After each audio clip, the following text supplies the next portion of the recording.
Well, this is embarrassing. I I literally forgot that I was teaching this class today. I mean, thank God I didn't just go out and go for a walk. I don't know why that happened. That's so strange. It's not because you aren't very dear to my heart, because you are. I don't know. I just forgot. Um, so yes, good morning to all to all of you guys who are here. I don't know, maybe a few more of you will come late. And you will also have forgotten that there was class this morning. Oh my goodness. What did that happen? I'm actually still trying to figure that out. But I don't know. However, before I begin, I do want to say that I got to see two of you yesterday, and that is Jesse and Casey. Jesse, I already know from a previous class of poetry workshop that we um, had together last fall. So it was a pleasure to see him again. And Casey, I've never met you. And so it was amazing to get to see your face. And as it happened, another student named Chloe from my other class happened to be at the nature reserve at exactly the same time. And so we had a little masked meeting together, and that was just delightful, really. So that was a very happy thing. Hi, Gabriella. And driving home, from being with a few of my students, I really got choked up because I hadn't been aware of how much I missed seeing you guys face to face, and just being physically in your presence is a whole different world, really, isn't it? And I think for the first time I understood uh, why so many of you have chosen to take some face-to-face classes, even though it cannot be fun sitting through class wearing a mask, but just physically to be in the presence of other human beings. And for a teacher, maybe, um, especially, not to just always see heads, but to see, from top to toe, like another human being, and how they gesture and expressions. And anyway, it was wonderful. So I'm looking forward to getting back to doing that again. I keep telling my friends, oh, it's fine. It's has this advantage and that advantage, but I think I was blocking out the enormous disadvantage, and the kind of a wall crumbled a bit yesterday. So thank you guys for being there. And I didn't think that, I wasn't even sure anybody was going to be there, to tell you the truth. So it was very nice to see you. Okay, before we go on, this class is called, yeah, I mean, it probably was a one-time thing because I was so aware that it might have been the last beautiful day that we would have. I know today is beautiful as well, but I actually have other plans today. And tomorrow morning I leave to see my grandson. So I will actually be teaching from New Jersey this Thursday. I should say, really, I'll be listening to you. We have, I think, at least one class presentation and some conversation and student writing that I want to share. But yeah, there may be babies and pugs involved on Thursday, we will see. So, as I started to say, this class is called A Walk into Nature. But this morning, nature walked into me. And so I wanted to share the story and a couple of photographs with you. I live on the west side of Binghamton, which I think of as being a very suburban part of the area. And I know that you guys see deer all the time in um, the nature preserve. In fact, Casey and I saw 2 deer um,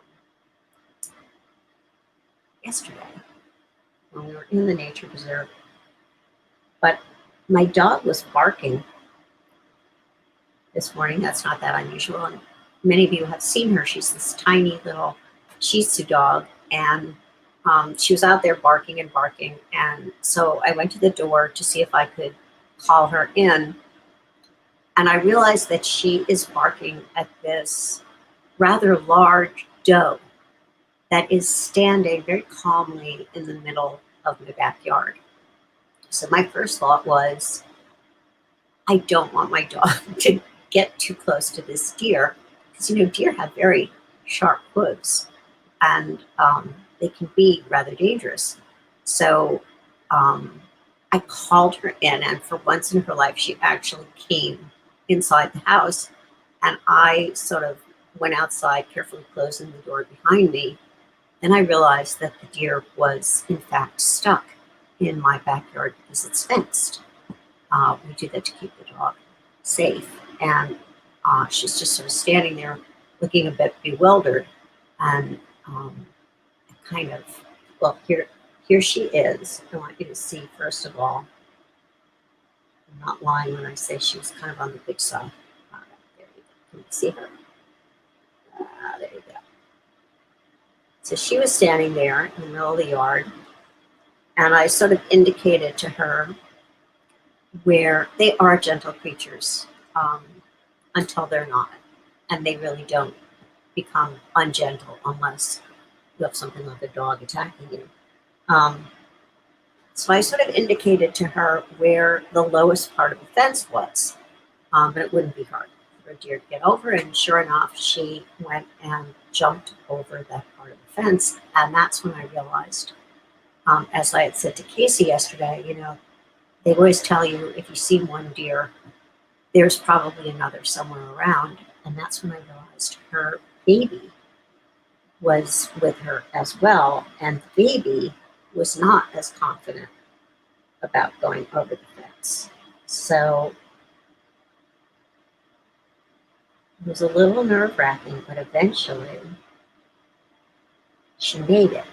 Now this, see this kind of area, I don't know how to get this all done. Under the yellow, that's where she actually is. But when I play the video, you should be able to see her jump. You ready?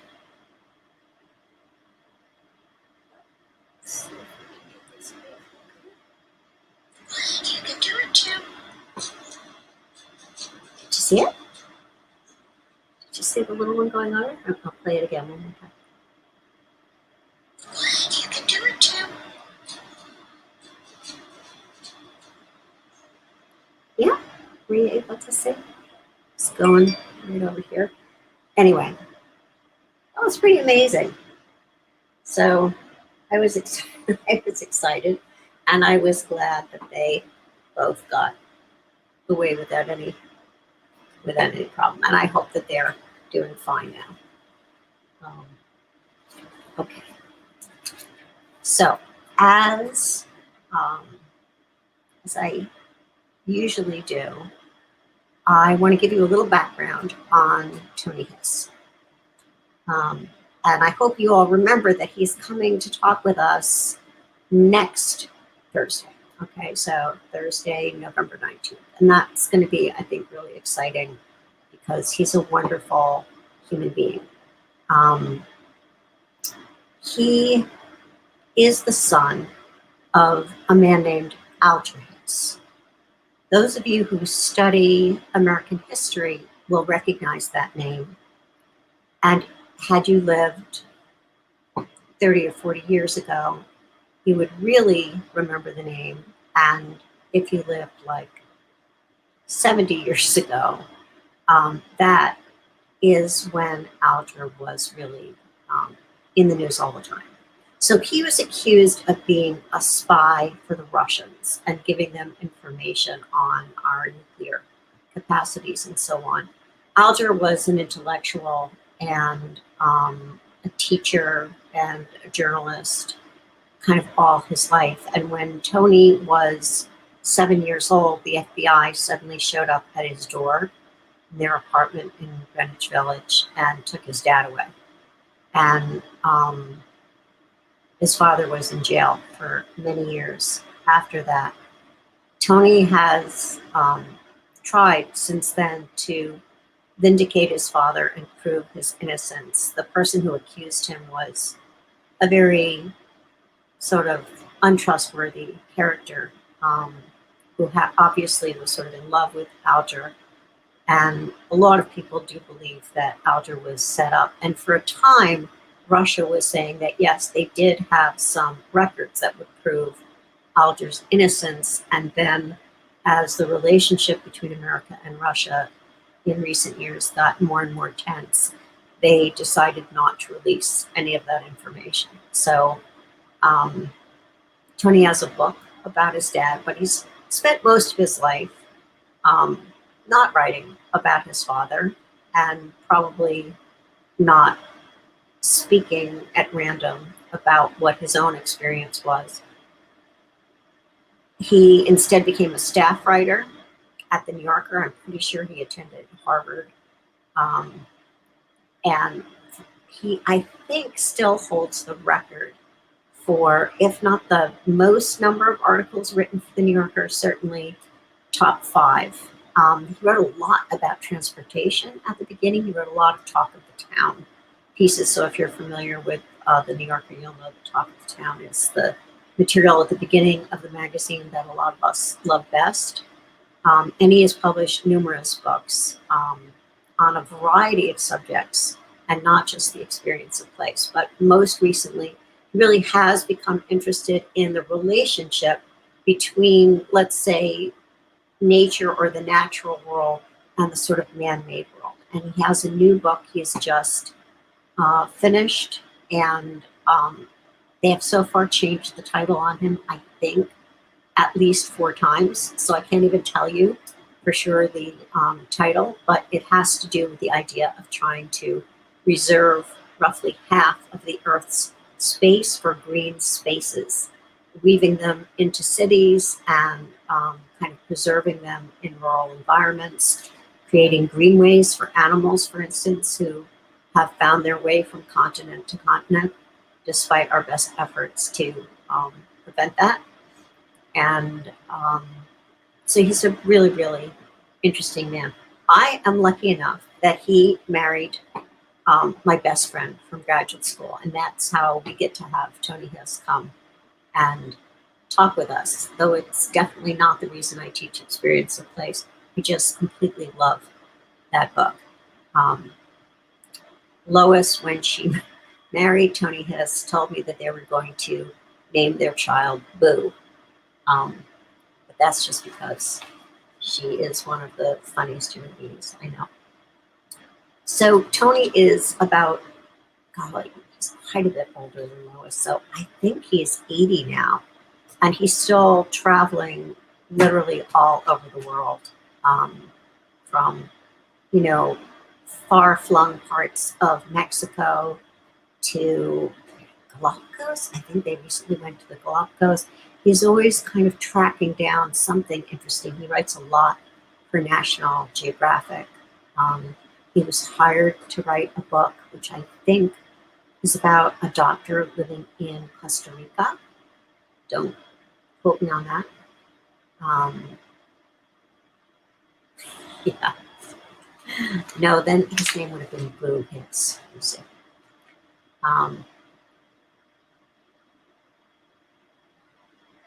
So anyway, he's a very actively working writer, and when the 19th comes around, he will already have me haranguing you to make sure you come to that class with lots of good questions for him, because I don't want him to have wasted his really valuable time and not get interaction with you guys. I know he'll look forward to that. If you're here, by the way, and you haven't already said I'm here, please make sure you do that now. Okay, so what does Tony Hiss actually mean by the experience of place, and why does that have a place in this class? Well, his argument is that we are responding all the time to more than we might think we are. That we're taking in places with all of our senses and then some. And also that places are constantly changing around us. And I'm sure that many of you have had that experience, even in your own lifetime, of watching a place change sort of before your very eyes. Sometimes it's a change for the better. You know, you might have, for instance, a friend of mine bought a house on Cape Cod many, many years ago, and it was right next to a gas station and across from big dry cleaners. Just one of the reasons he was able to afford to buy the house. And over time, things changed, and the gas station moved away, and the dry cleaners across the street became this wonderful little village store. And so he had this very cool place where he could go shopping right across the street from his house, and it had a completely different feeling. But much of the time, as Tony points out, what we're really seeing is the kind of degeneration of places. Places that were once like little wooded areas where maybe you used to play, and then, you know, somebody puts up a store or a house, or, you know, turns it into a corporate park, or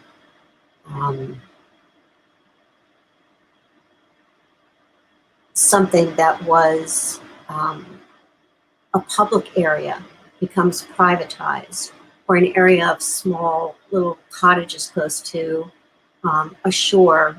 You get these mini mansions shooting up that not only block the view, but block the access to bodies of water and so on. So we're constantly dealing with these changing places for better and often for worse, because of people wanting to make a profit, and nature is kind of standing in their way. I remember especially when George W. Bush was president, he seemed very eager to, you know, dismantle things like the Everglades in Florida. So places need protection. And I think that's the other thing that inspires Tony to write. But he says our hidden ally from this kind of just constant deterioration of place is our, and this is a quote from him, our built-in ability to experience places directly, for people to know personally through their own senses about many of the ways our surroundings work within us. Paying careful attention, I just want you to think about both Tina Hahn and Mary Oliver there, paying careful attention to our experience of places, we can use our own responses, thoughts, and feelings to help us replenish the places we love. You know, I realized the other day that it feels like all semester long, both in this class and in the poetry class I'm teaching, I'm constantly reminding people to pay attention. It seems to be like the refrain that I have on a constant, you know, circular record or something. You know, it's like the needle is kind of stuck. Pay attention, pay close attention. I wonder if that's because I myself do not do a good job paying attention, as, you know, evidenced today by the fact that I totally spaced out on the fact that I teach a class at 11:40, or as Jesse saw yesterday, we were walking in the nature preserve, and I just, you know, walked right over a stump and tumbled and, you know, took a fall. And I said to him, you know, I have never yet taken a walk with my students and not fallen. So, and that does not happen, by the way, under normal circumstances. I mean, I probably do fall a bit more than the average human, but not like every time. I walk for miles all the time without managing to fall down. So I don't know. I think I'm distracted, you know. I'm not paying attention, in other words. So I always think we teach what we need to learn, and that people's jobs often are the inverse of what they need. Like people who are not good with money become bankers. People who have a kind of criminal impulse in them often become jailers. I've seen that more than once. Um, and people who need to learn, I think, become teachers. So, but that idea that paying careful attention to our experiences of place, we can use those responses to help us replenish the places we love. I think there's a lot of truth to that. Um, and simultaneous perception, which is what I asked you guys to try to use in your own writing this week. Do you remember that? Um, I know it can be a struggle to try to figure out like what exactly is he talking about and what are you talking about when you say write about a place using simultaneous perception. Well, it means, as I said before, using all of your senses and then some things you may not think of as your senses, which would include, to take the example of my falling, a sense of balance or your sense of temperature or intensity of light or sunlight. Um, our sense of safety or danger in a place.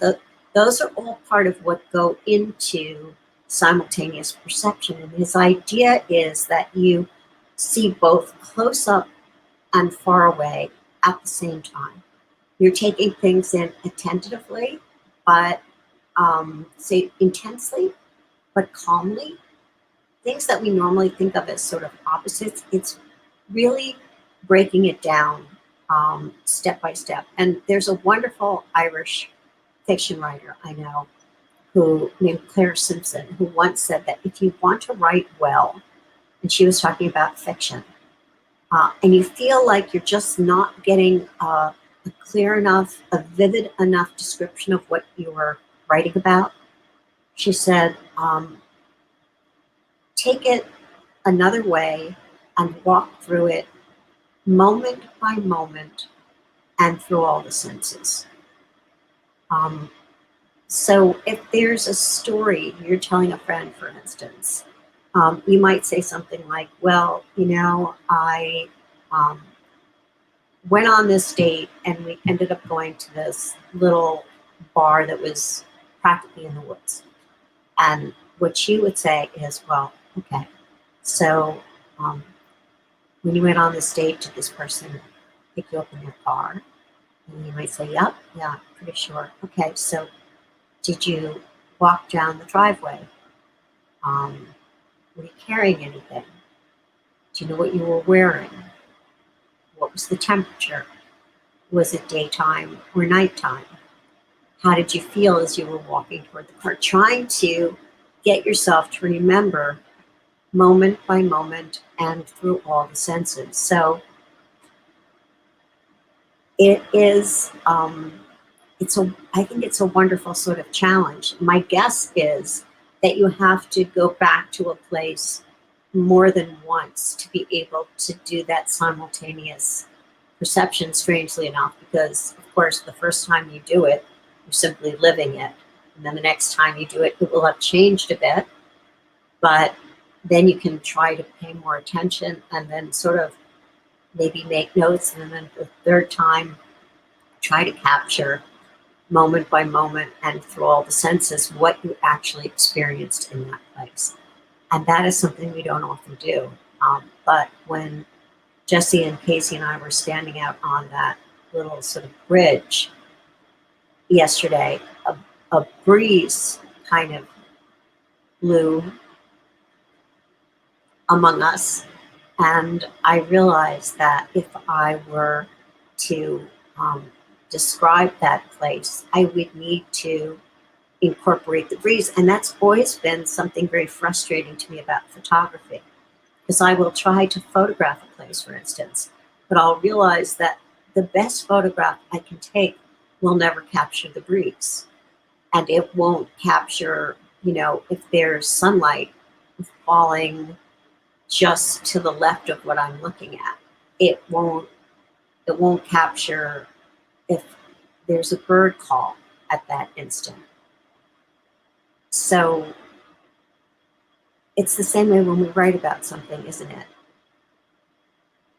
Ooh, that's very interesting. You use something like that technique with trauma people. Yeah. Well, you can use it with good memory as well, or a memory of a place that you want to try to capture as fully as you possibly can. And I think that's part of Tony Hiss's genius, is to show us how we can and actually do experience places, because it's not like I'm reading his description of Grand Central Station, which was familiar to me in my childhood. I grew up on Long Island and we spent lots of time in the city. In fact, my uncle Tony was one of the people who first began the movement to renovate Grand Central Station and to restore it to its original beauty. For instance, the ceiling that has the constellations on it had gotten so dirty that you couldn't see the stars anymore. And he sort of was one of the people involved in sort of a citizens band leading the charge to restore rather than destroy, and then build something brand new and probably not 1/10 as nice in its place. Um, and yeah, I think it's a kind of ongoing Buddhist exercise in some ways. This is his quote: "One sees both close up and for miles, with the focus equal everywhere." And many times in his description of simultaneous perception or a true experience of place, he reminds me of people who meditate, because there is that same idea of being aware of what is close up and also for miles, and that kind of like sense of an evenness. It's also something that's used in tracking. There are people who are trackers in nature, and they're not necessarily tracking animals. Sometimes they just want to, tracking in the sense of kind of hunting them down. Sometimes they're just observing who was here, what was here, looking for hoof prints from deer, for instance, or droppings from animals, or sometimes it's even like where the tiniest of animals has bent the grass a certain way or eaten certain kinds of seeds. So it has to do with just this very heightened awareness, using even peripheral vision to know where you are.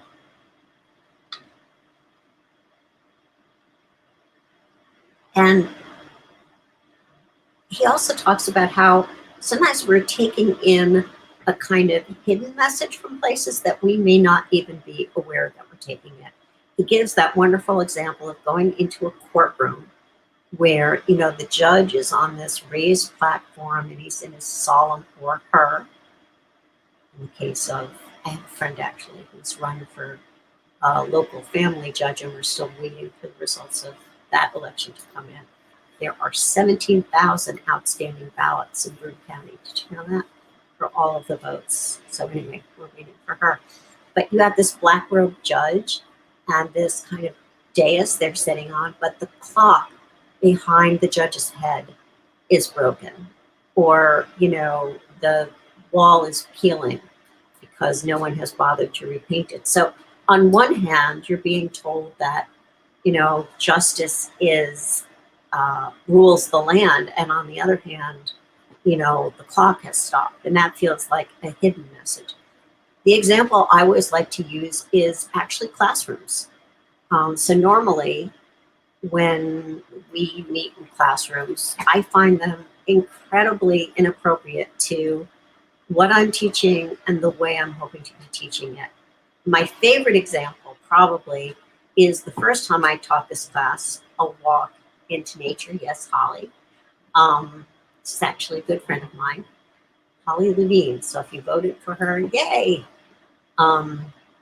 Anyway, it was underground. There were literally no windows in this classroom, and it had sort of, I think, it had some old sinks and like the stuff that would have had Bunsen burners in the old days of science lab. So it was a kind of some sort of science lab in the basement with no windows. And here I am teaching a class called A Walk into Nature. And we did manage to get the classroom changed. But before we moved, I pointed out to the class, do you see how strange it is and contradictory to try to teach a class called A Walk into Nature when we can't even see light in here. We can't see natural light. So I always find that interesting. Or you're taking a class in the humanities, let's say, or on, colonization and social injustice, but you're sitting in an enormous room where you are in rows and you are looking at the back of people's heads in front of you. Because the idea is that the only person who's saying anything worth hearing is the teacher, and that you don't need to be looking at your fellow students, and that somehow you need to be riveted in place. It's like those old style desks where you're literally trapped in your chair by the desk in front of you. I mean, what is the kind of hidden message about education in spaces like that and in setups like that? I was once part of a Kellogg's, as in cornflakes, a Kellogg's fellowship that was supposed to be about leadership. And the very first day, they had us sitting in those kinds of rows with those kinds of chairs.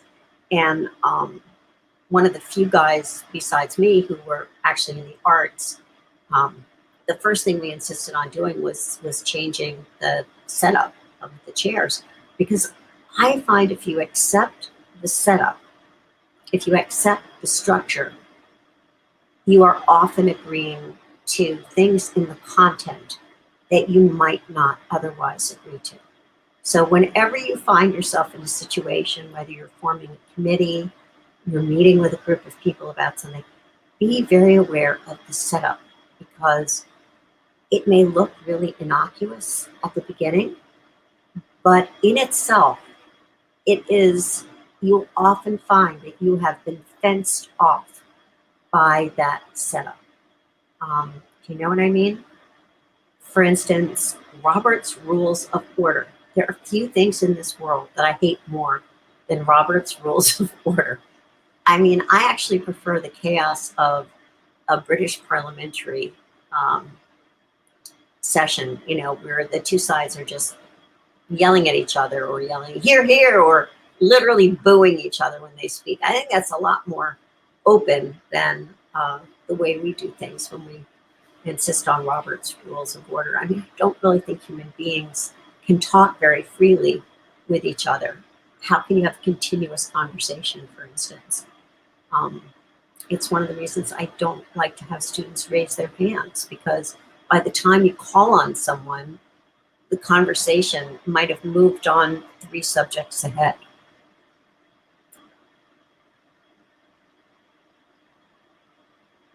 Good. I'm glad that you have been in circles. Dante was a student of mine as an undergraduate, and then again as a graduate, and then again as a PhD student. So I know and love him. So yeah, like the fluorescent lights that we often have in public spaces, including classrooms, by the way, and the lack of space between you. So doesn't that give you the sense that there's no openness?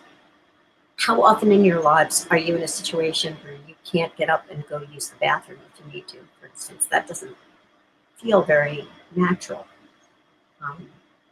So in the first 2 chapters, which is what I asked you to read for today, Tony focuses mostly on 3 urban places, right? Grand Central Station, which is where trains come in and go out to places like, Westchester, upstate New York, and Connecticut, things like that. Prospect Park in Brooklyn, and the Twin Towers. So obviously he wrote this book before 9/11, right? And before the attack on and destruction of those Twin Towers. So he does write about those three places in a positive light, as well as talking, as I said, about the kind of negative changes in places around us, like strip malls where, meadows or woods have been, infrastructures crumbling within a city, and larger environmental issues. Being in a space where you can see the stars at night. Um, One of his quotes uh, is, in the past 40 years, the average distance that people can see has dropped from a range of 18 to 30 miles to exactly half that. And that's just from the issue of pollution. Do you remember when COVID started and so many things sort of shut down? People were talking about being able to see like the um, Mount Kilimanjaro or the Himalayas, who had not seen it for years and years. Chris Origer was also one of my students. It's so cool. I love reading about that. Yes, he's also wonderful. Have you ever thought about human beings and the speed of cars, the speed at which we move? This famous critic named Hugh Kenner who used to talk about this. And he said that he thought that we still hadn't adjusted to the fact that we can move faster than our bodies can move. Sort of when cars were invented and they first started to become more common on the road, human beings for the first time were moving much faster than they could run. And our brains were not built for that. So I often think, how off balance are we still from that? Or how off balance are we really when we look things up on our computer or when we look at things on our computer?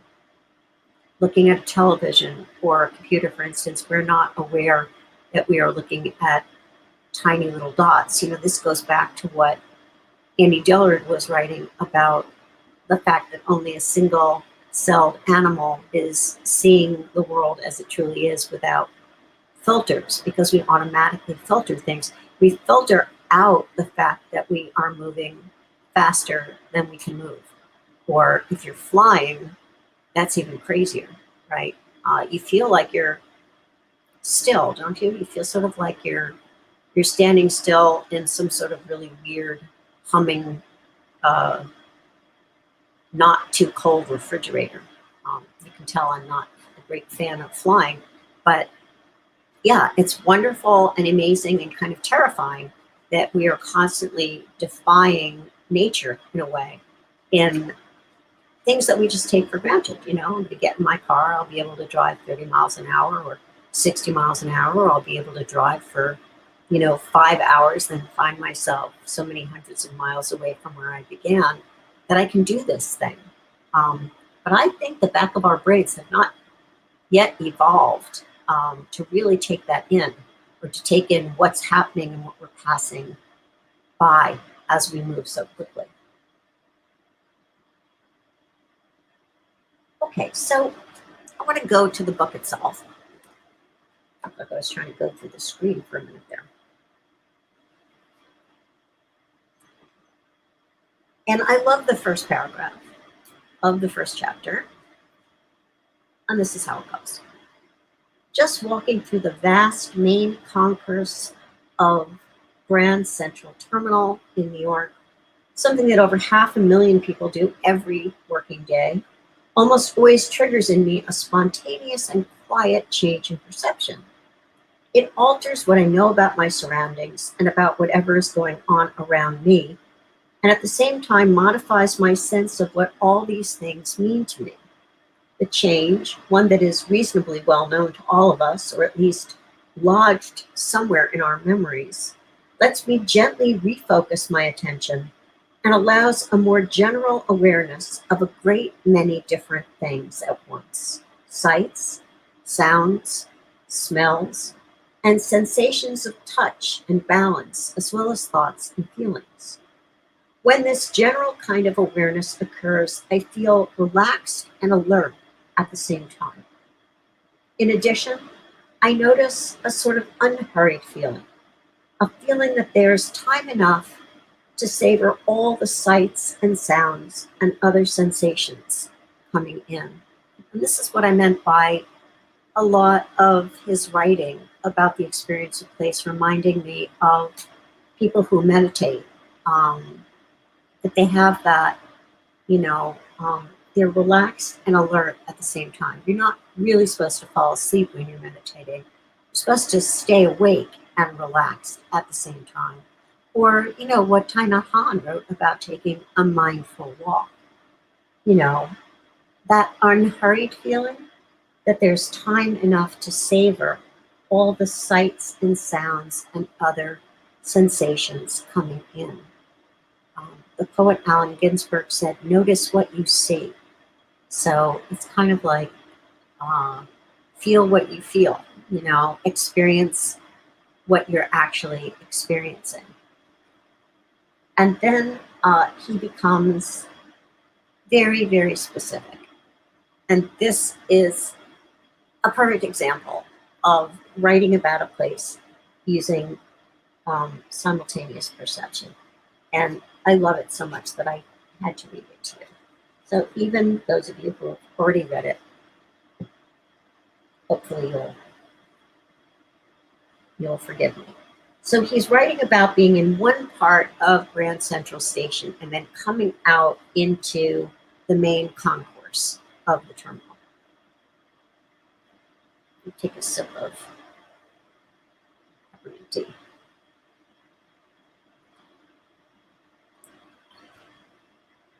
Yes, there is indeed an observatory. It's in Vestal. It's called the Copernic. It's only about 15 minutes away from campus, I believe. And I know some students went in, maybe it was for a class or maybe for the scholars, I'm not sure, but we went and looked at shooting stars. Am I right?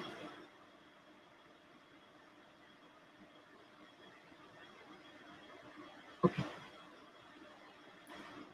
I felt hurried along.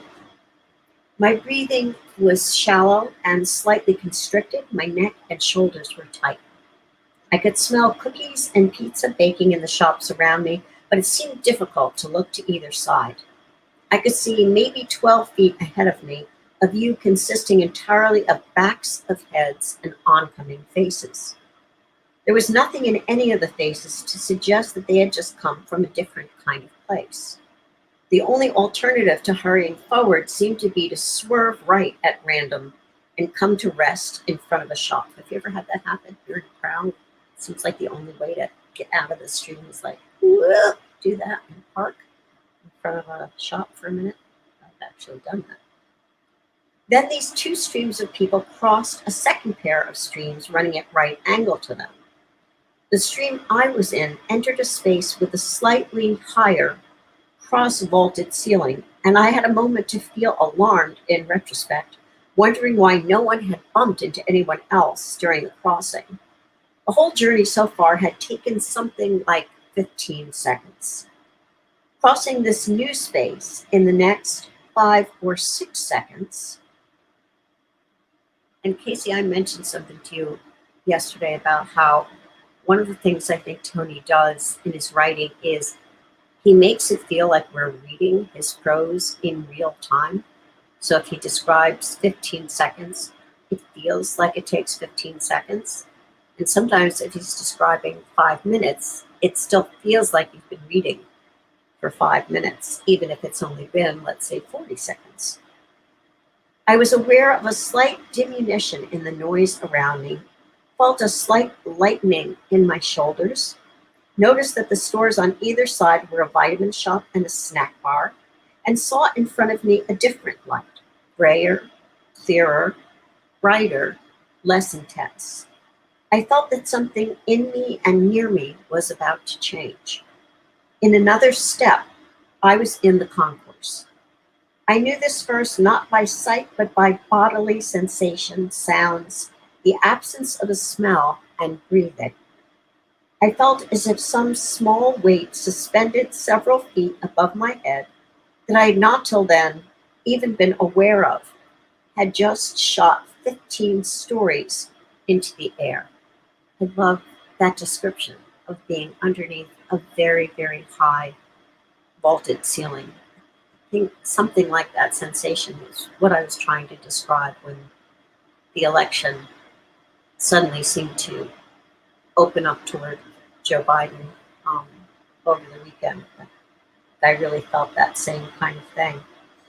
Um, a weight that you've not even been aware of being lifted. I straightened up, my breathing slowed down, and I noticed that the scentless air around me was warm. I was walking at the same fast clip and on the same kind of marble floor, but now, and for the rest of the minute it took me to walk the length of the concourse, I could no longer distinguish the sound of my own footsteps. All the sounds that reached me seemed to have been fused into a single sound. Vast and quiet, it seemed to be evenly distributed throughout the great room. This sound, pleasant in all its parts, regular in all its rhythms, and humorous and good natured, seemed also to have buttoned me into some small, silent bubble of space. I felt that I wasn't quite walking, but was paddling or somehow propelling this bubble across the floor. I became aware that my pace had slowed. This sound was produced by 500 or more people talking and walking on marble through the bottom part of 11 million cubic feet of air. Within 2 or 3 feet of where I stood, I could hear separate voices. Take care now. And, yep, see you tomorrow. And, all aboard. And quite often, and from quite far away, I could hear laughing. So, that is writing about a place using simultaneous perception. And I think it's beautiful. I just feel like I'm absolutely there with him. And he is, um, you know, going through it moment by moment and through all the senses.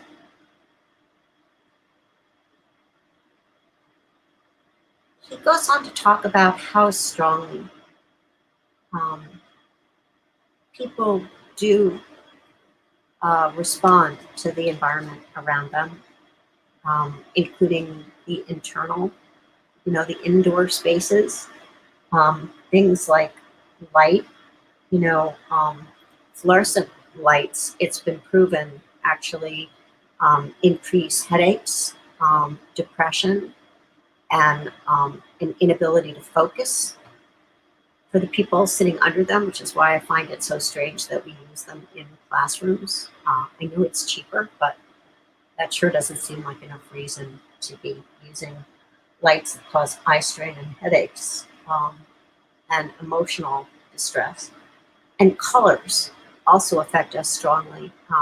For instance, he gives the example of the pink room that's used in a hospital, and it calms berserk young teenagers so that within a few minutes they are resting. And I've read that same sort of study many times of the effect that color has on people sitting in a room that's painted a particular color.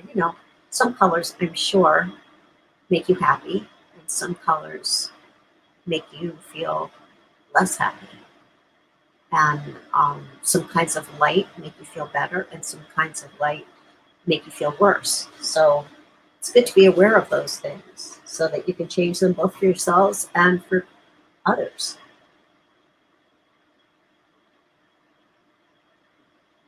And also, he talks about things that we seem to like innately. He talks about how human beings seem to have started standing upright on the savannah. And so we like grassy places. We have an inherent love of them so much that we spend millions of dollars every year to keep lawns going. And indoors, the sort of equivalent of those grassy spaces is how many people have indoor carpeting, right? It's sort of as if we first learned how to stand on carpeting. Actually, my son literally learned how to stand and walk on carpeting. I don't usually use carpeting. I have rugs, as you can probably see behind me. I have usually use, I like hardwood floors with sort of rugs on them. But my mother and father lived in Florida, and their house had indoor carpeting, like wall to wall, and that's how my son learned to walk. For one thing, he wasn't going to hurt himself when he fell. And Tony proposes that maybe that's somehow built into the back of our brain, that sort of part of the human brain is still kind of looking for the savanna to feel comfortable. He talks about how the human preference for a waterscape is so strong that when they're showing people pictures of a landscape, they had to exclude water completely, because otherwise everybody would pick the landscape that had water in it. So I find that kind of thing just really fascinating. It does seem like there's some things in place that we are innately drawn to. As again, what do we look for where we live? What are the things that would be important to you, do you think? If you were looking for a new place to live and to spend quite a bit of time there, what would be the things that would matter to you? I have a list of those things. My fiance and I have talked about this some future time when we might not live in two different places anyway. He lives in Worcester, Massachusetts, and I live here in Binghamton. And what would we look for? And what we've agreed on is that we would like to be like a short bike ride away from some large body of water, and a walk to a town that has things like a cafe in it where you could sit and just kind of relax and maybe read a book, and other little places where you could buy food, and sidewalks, because I think it's really hard to walk if you live someplace without sidewalks. I've also added that I don't ever want to live in a place where everybody has good teeth, at least not until we have universal health care, because I feel like, I guess what I'm trying to say is I don't want to live in a place where there's just rich people or just white people or just, where you're excluding large parts of the world. But anyway, that's my list. I wonder what your list would include. According to a Berkeley study, these are some of the things that get the highest ratings from people looking for their ideal sort of living situation. Sunny place. Yes, the Susquehanna River. Sounds like I'm describing the west side of Binghamton. That is where I live. No, I guess then I'm counting it now, but I guess in the future I would hope for. I'm a Long Island girl. I'm probably hoping for a larger body of water and salt water, but yeah. So, sunny place. That's already not Binghamton, right? Except for the last week. Pedestrian street, warm colors, old people everywhere, and no buildings higher than 4 stories. So you can sort of imagine that as a place. I used to go to Sarasota, Florida. I go to Florida every single year in January because I really do react to the lack of light and to the cold. And the only cure I found for what was really a very serious kind of mental condition, it's technically called seasonal affective disorder. I know I've mentioned it before when I harangue you guys to take vitamin D3 as well as your probiotics. But it used to have a rule that no buildings could be above 5 stories.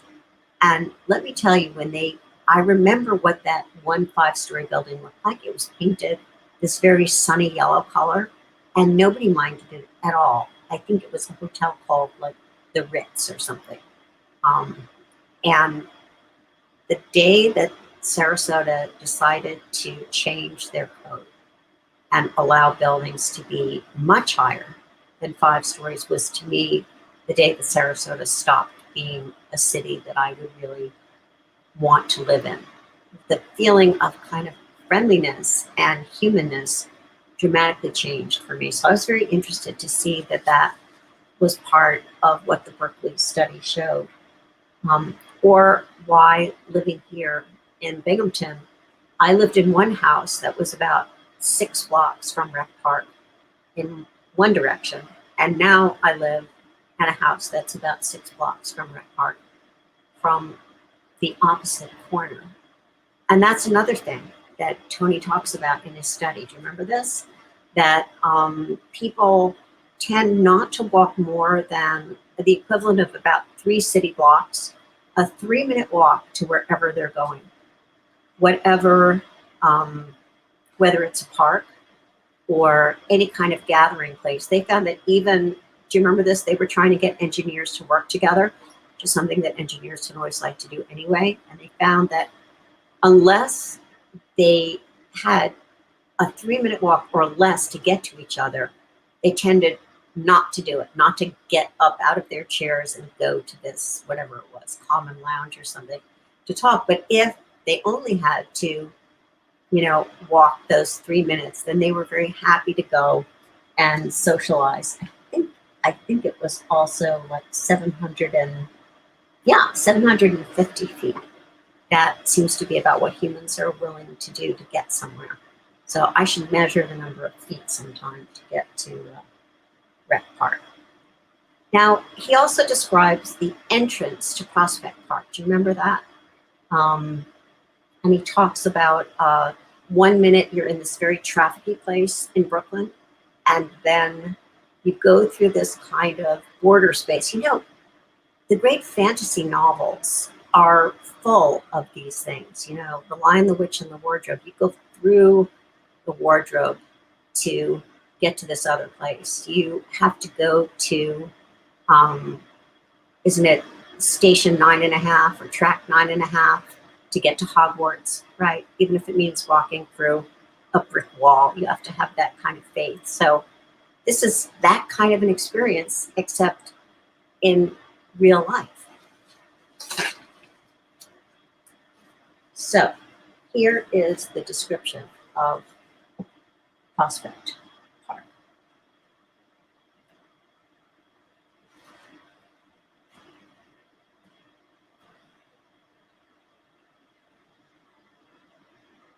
So he talks about how, like the traffic noise around the Grand Army Plaza. Do any of you know the Grand Army Plaza in Brooklyn? It's a pretty amazing place. And then you go onto this path, which takes 3 or 4 minutes to walk down. And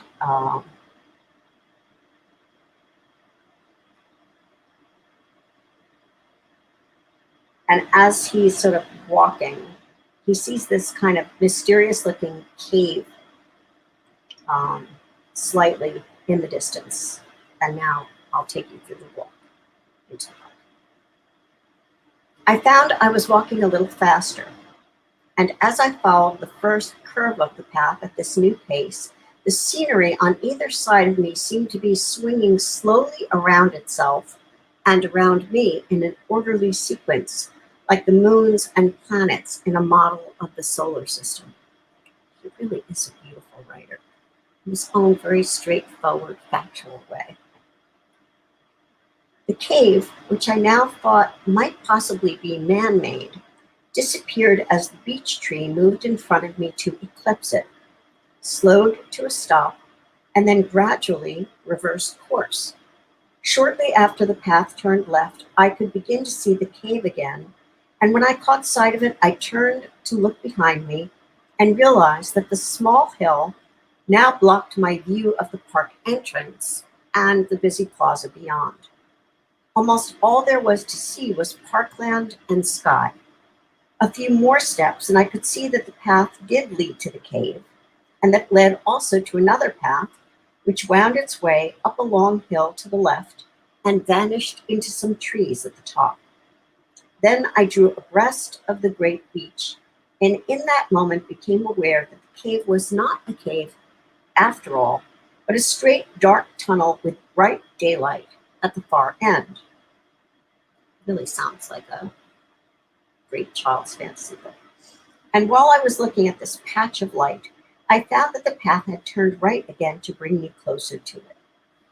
When I got near the tunnel, I could see that it led to more parkland, with a path winding through it. The tunnel entrance was a wide Gothic arch of big stone blocks, some of them carved to show leaves and flowers. When I was closer still, I thought there might be a small meadow just on the other side of the tunnel.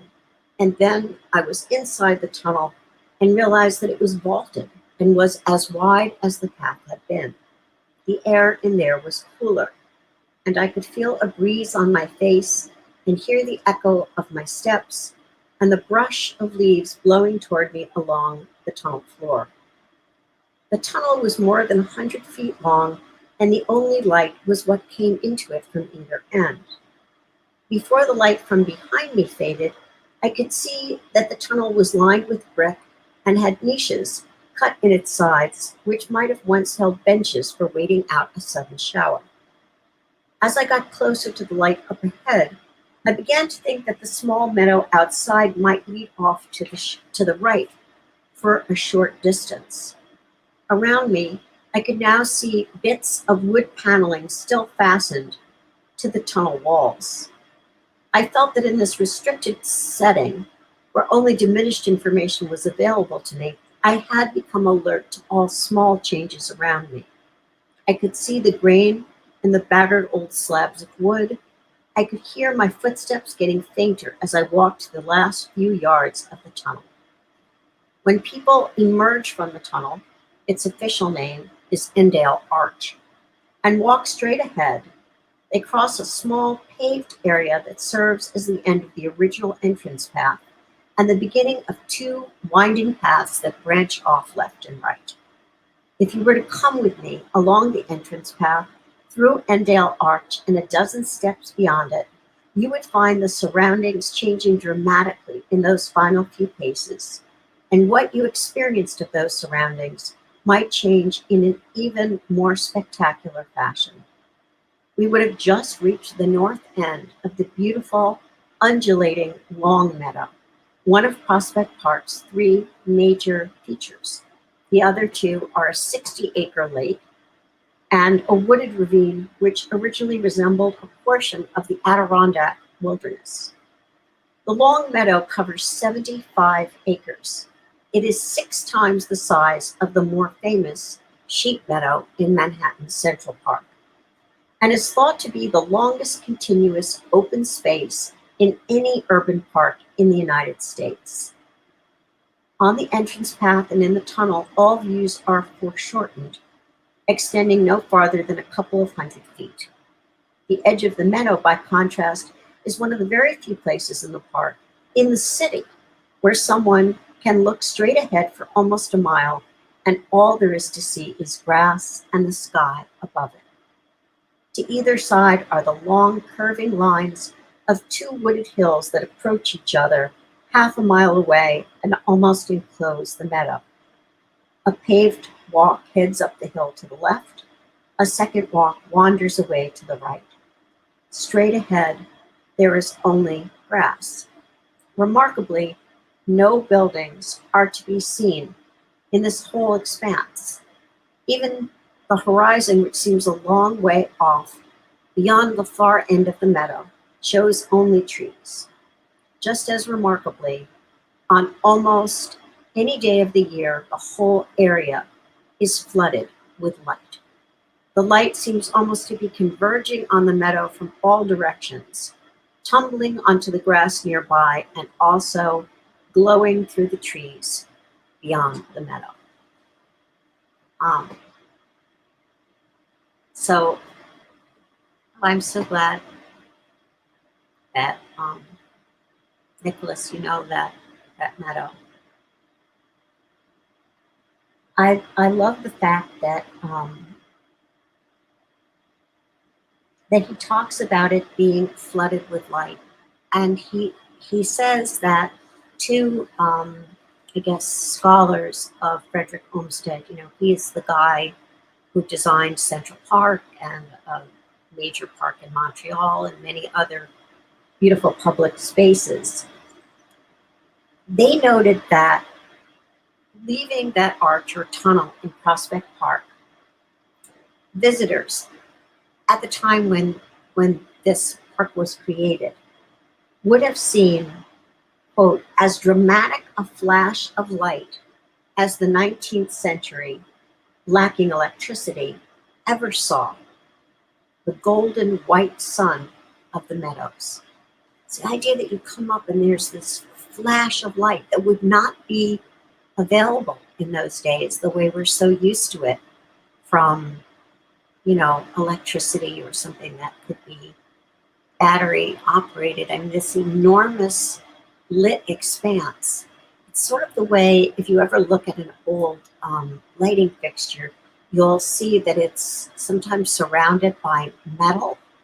And that's because, you know, when you had gas lights or even before that, candle lights, you needed the light to be reflected for it to carry further, right? Or that's one of the reasons that people had chandeliers, again, to catch as much light in the angles, the cut angles of the glass as possible.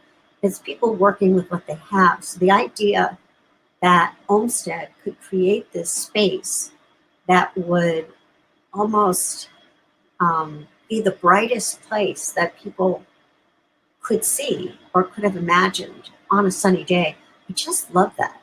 I mean, that truly does seem visionary to me. Um, and I guess finally, I would say of these opening two chapters, and you're going to be reading the next two chapters for next week.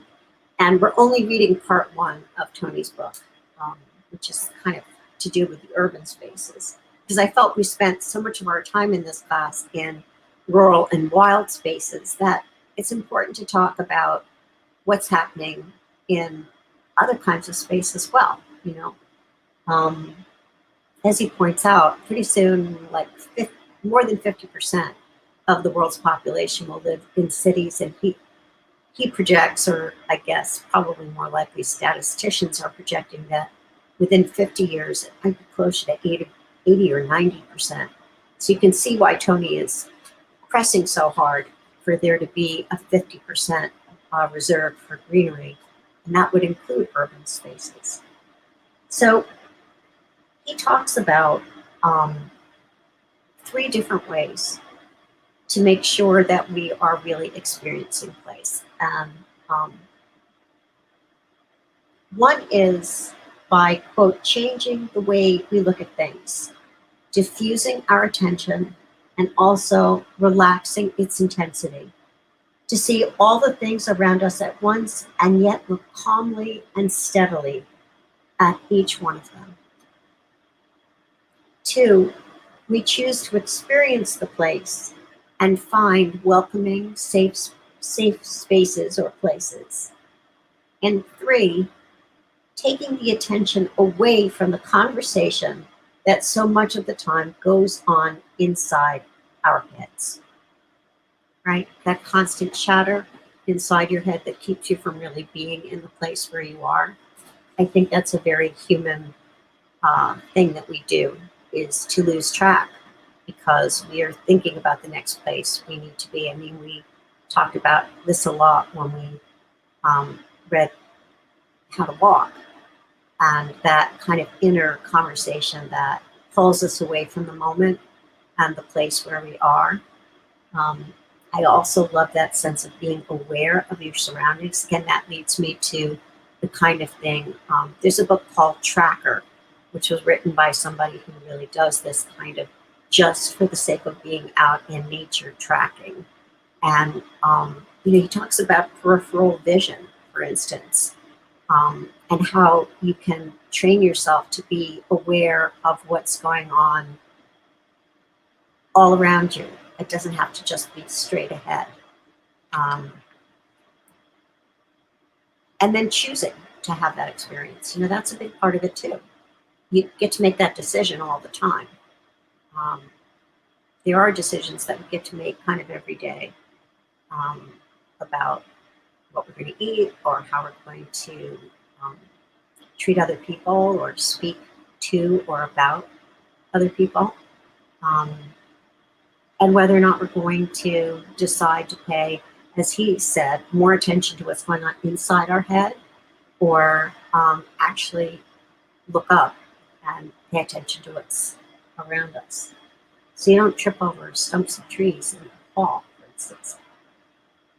So I would just say, at a time when so many of you have been writing to me, especially recently, about feeling trapped in boxes, you know, it's important to be able to experience places that don't make you feel like you're in a box, including today, because I am looking out the window at some beautiful sunlight. And we have had just a gift of days like this. So I'm hoping after class you will go outside and take a walk, and not necessarily to write about it or anything else, but just to simply be in it. So I'm going to ask you to say goodbye to me now, just the same way you said hello at the beginning of class. And I'm kind of letting you out a few minutes early because I'm hoping maybe you'll steal those extra few minutes to take your walk. Also, because I'm done and want to keep on talking when you're done. But before we part, do you have any questions for me about anything going on in the world or class? Thanks, John. Take care. Say our goodbyes. Bye, Ellie. It was lovely hearing you read your poems. Bye, Nina and Lauren, Nicholas. I don't actually know what K8X is. Who is that? I feel like I should know, but I don't know.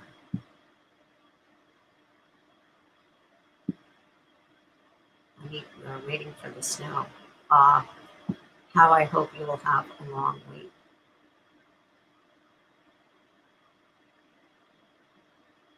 I fear you may not have a long week, but I hope so.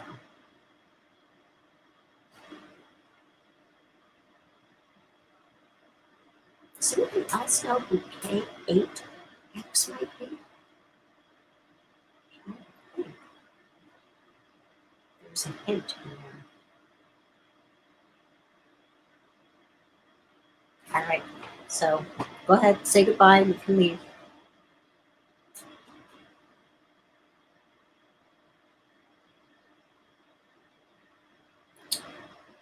Yeah. There's a Kate in this house. Oh, there's Caitlin. I know who that is. Thank you.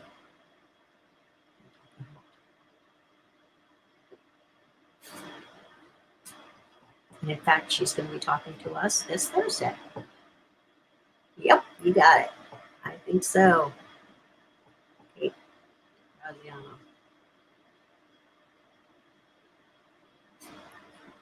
You are welcome, Jessica. Thank you for the company.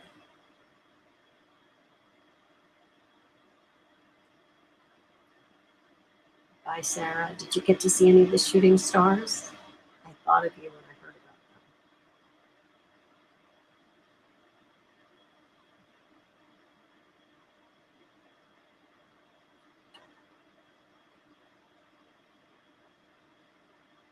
All right. I'll see you next time.